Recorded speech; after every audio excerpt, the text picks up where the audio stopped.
পরোটা তো অনেক খেয়েছেন, একবার এই পদ্ধতিতে টমেটো পরোটা বানিয়ে খেয়ে দেখুন। যেমন ফুলকো অসংখ্য লেয়ারযুক্ত তৈরি হবে, তেমনই খেতেও দুর্দান্ত লাগবে। তাছাড়া বাচ্চাদের স্কুল টিফিনেও বানিয়ে দিতে পারবেন, খেতে এত মজার হয় দেখবেন একবার বানিয়ে খেলে আবার বানানোর রিকোয়েস্ট আসছে। আসসালামু আলাইকুম বন্ধুরা, কিচেন বাঙালিয়ানা চ্যানেলে আপনাদের সবাইকে স্বাগত জানাই। তো সবার প্রথমে দুটো টমেটো নিয়ে নিয়েছি, টমেটো দুটোকে আমি মধ্যে থেকে কেটে নিচ্ছি। এবার টমেটোগুলোকে একটু ভালোভাবে সেদ্ধ করে নেব। এভাবে কেটে সেদ্ধ করে নিলে দেখবেন খুব তাড়াতাড়ি, খুবই অল্প সময়ের মধ্যে সেদ্ধ হয়ে যাবে। তো টমেটোটাকে আমি একটু উল্টে পাল্টে নাড়াচাড়া করে নিচ্ছি। তো দেখুন বন্ধুরা, টমেটোটা কিন্তু খুব সুন্দর সেদ্ধ হয়ে গেছে। এবার আমি টমেটোগুলোকে একটা বাটির মধ্যে তুলে নিচ্ছি। আর ওপরের দেখুন পাতলা খোসাটাকেও আমি এখন ফেলে দেব। এবার একটা কাঁটা চামচের সাহায্যে টমেটোটাকে খুব ভালোভাবে ম্যাশ করে নিচ্ছি। তো দেখুন টমেটোর মধ্যে কিন্তু একটু দানা দানা ভাব রয়ে গেছে, তো সেই জন্য আমি টমেটোটাকে একটা ব্লেন্ডারের মধ্যে নিয়ে ভালোভাবে পেস্ট করে নেব। তো টমেটোটা খুব সুন্দর করে আমার পেস্ট করা হয়ে গেছে। এবার আমি টমেটো পেস্টটাকে একটা বাটিতে নিয়ে নিয়েছি। তারপর এর মধ্যে দিয়ে দিচ্ছি স্বাদ মতো লবণ, আর দিয়েছি 1 টেবিল চামচ মতো চিনি, অল্প একটু কালো জিরা, আর দিয়ে দিচ্ছি 1 টেবিল চামচ মতো সয়াবিন তেল। এখন চিনিটা ভালোভাবে গলে যাওয়া পর্যন্ত সব কিছু মিশিয়ে নিচ্ছি। এবার এখানে দিয়ে দেব 1.5 কাপ পরিমাণ ময়দা। আপনারা যদি পরোটাগুলো আটা দিয়ে বানাতে চাচ্ছেন তাহলে আটা দিয়ে বানাতে পারেন, তো আমি পরোটাগুলো ময়দা দিয়ে বানাচ্ছি। তো 1.5 কাপ ময়দা দেওয়ার পর সব কিছু একসঙ্গে ভালোভাবে মেখে নেব। আর যদি ময়দাটা মাখার পর অল্প একটু পানি লাগবে মনে হচ্ছে, তাহলে দিয়ে সুন্দর করে ময়দাটা মেখে নিতে হবে। তো এবার আমি অল্প একটু পানি দিয়ে ময়দাটাকে খুব সুন্দর করে মেখে নেব। তো দেখুন কিছুক্ষণের মধ্যে ময়দাটা আমি কিন্তু খুব সুন্দর করে মেখে নিয়েছি। ঠিক যেইভাবে রুটি করার জন্য আটা মেখে থাকি সেইভাবেই কিন্তু ডোটা মেখে নিতে হবে। খুব বেশি শক্তও হবে না, আবার অনেকটা নরমও হবে না। এখন ডোটাকে ঢেকে আমি 10 মিনিটের জন্য রেস্টে রেখে দিচ্ছি। ততক্ষণে বাকি কাজগুলো করে নেব। তো আলাদা একটা ছোট বাটির মধ্যে 2 টেবিল চামচ মতো নিয়ে নিচ্ছি কর্নফ্লাওয়ার, আর তার সাথেই নিয়ে নিচ্ছি 2 টেবিল চামচ মতো সয়াবিন তেল। এখন সব কিছু একটু ভালোভাবে মিশিয়ে নেব। তো দেখুন এইরকম একটু ঘন করে কিন্তু একটা মিশ্রণ তৈরি করে নিতে হবে। এখন এটাকে আমি এক সাইডে রেখে দেব।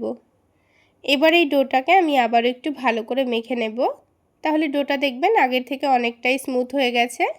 তো ডোটা হাতের মধ্যে একটু লেগে লেগে আসছিল বলে অল্প করে একটু শুকনো ময়দা ছড়িয়ে দিয়েছি, তারপর একটু ভালোভাবে মেখে নেব।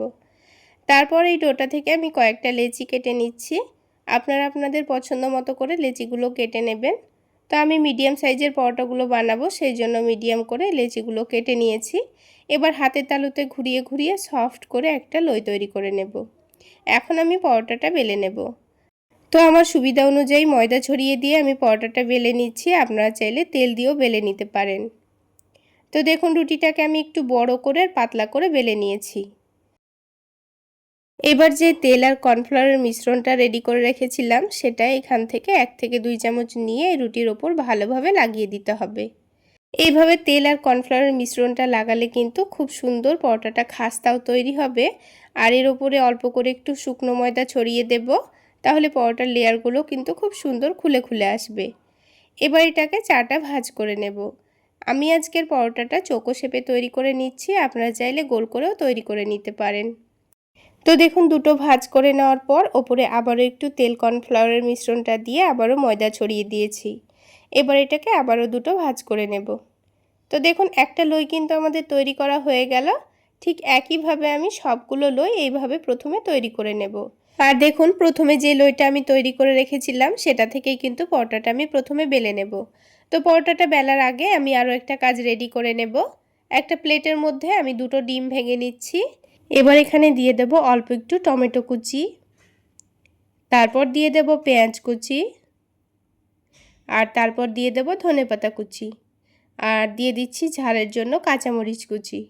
এবার এখানে দিয়ে দিচ্ছি স্বাদ মতো লবণ। অল্প একটু চাট মশলা ছড়িয়ে দিলে দেখবেন এর টেস্টটা কিন্তু অনেকটাই বেড়ে যায়, তবে হাতের কাছে না থাকলে অল্প একটু ম্যাগি মশলাও দিতে পারেন। এখন সব কিছু একসঙ্গে ভালোভাবে মিশিয়ে নিতে হবে, যেন ডিমের সঙ্গে মশলাটা খুব সুন্দর করে মিশে যায়। এবার অল্প করে ময়দা ছড়িয়ে দিয়ে যে লইগুলো আমি তৈরি করে রেখেছিলাম সেটা থেকে পরোটাটা বেলে নেব। আর দেখুন প্রথমে যে লইটা আমি তৈরি করে রেখেছিলাম সেটা একটু রেস্টে রাখার জন্য কিন্তু পরোটাটা তৈরি করতে খুবই সুবিধা হবে। খুবই অল্প সময়ের মধ্যেই দেখবেন পরোটাটা তৈরি করা হয়ে যাচ্ছে, যেহেতু লইটা অনেকটাই নরম হয়ে যায়।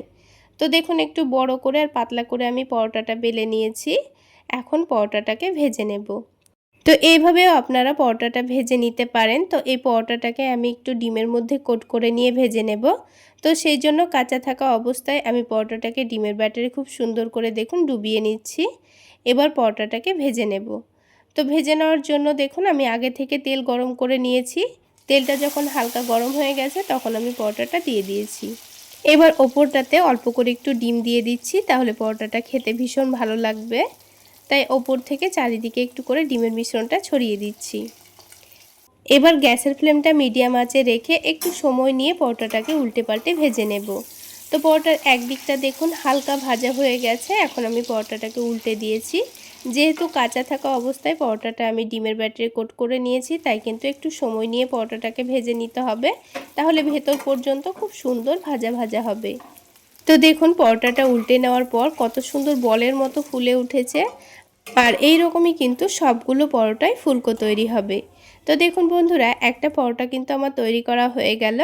তো আমি আপনাদের বোঝার সুবিধার জন্য আরও একটি পরোটা আপনাদের ভেজে দেখিয়ে দিচ্ছি। ঠিক একইভাবে আরও একটি পরোটা ডিমের ব্যাটারে ডুবিয়ে নিয়ে আমি তেলে দিয়ে দিয়েছি। আর পরোটার একদিকটা হয়ে গেলে উল্টে দিচ্ছি। আর উল্টে পাল্টে দেখুন পরোটাটা একেবারে বলের মতো ফুলে উঠেছে। তো দেখুন বন্ধুরা, আরও একটি পরোটা কিন্তু আমাদের ভেজে নেওয়া হয়ে গেছে।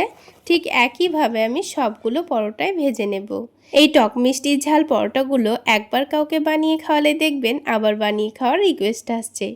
তো সবগুলো পরোটা আমার বানানো হয়ে গেছে। এবার এই পরোটাগুলো খাওয়ার জন্য কিন্তু আমি একটা স্যালাড রেডি করে নেব। এটা দিয়ে পরোটাগুলো খেতে এত মজার হয়, একবার বানিয়ে না খেলে বুঝতেই পারবেন না। তো আমি এখানে শসা, গাজর আর পেঁয়াজ কুচি করে কেটে নিয়েছি। তার সাথে ঝালের জন্য কাঁচামরিচ কুচি দিয়েছি, স্বাদ মতো বিট লবণ, আর দিয়ে দেব চাট মশলা, আর সবশেষে দিয়ে দেব টমেটো সস। এবার সব কিছু ভালোভাবে মিশিয়ে নেব। এটা ছাড়াও কিন্তু আপনারা শুধুমাত্র টমেটো সস দিয়ে পরোটাগুলো খেতে পারেন। আলাদা করে কোনো রকম সবজি করার কোনো দরকার নেই, শুধুমাত্র টমেটো সস কিংবা এরকম স্যালাড বানিয়ে খেতে পারেন। তাছাড়া এইভাবে আপনারা বাচ্চাদের স্কুল টিফিনেও বানিয়ে দিতে পারবেন। এরকম করে এক সাইডে স্যালাডটা দেওয়ার পর এটাকে খুব সুন্দর করে রোল করে নিতে হবে। তারপর এই রোলটাকে মধ্যে থেকে কেটে আমি পরিবেশন করে নিয়েছি। তাহলে বন্ধুরা, আজকের এই টমেটো পরোটা রেসিপি আপনাদের কেমন লাগলো অবশ্যই কমেন্ট করে জানাবেন। আর ভালো লাগলে একটা লাইক শেয়ার করে দেবেন।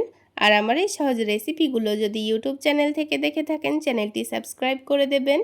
আর ফেসবুক পেজ থেকে দেখে থাকলে পেজটি ফলো করে দেবেন। তো দেখুন বন্ধুরা, সবগুলো কিন্তু আমি খুব সুন্দর করে রোল করে কেটে নিয়েছি। আর দেখতে কতটা লোভনীয় হয়েছে।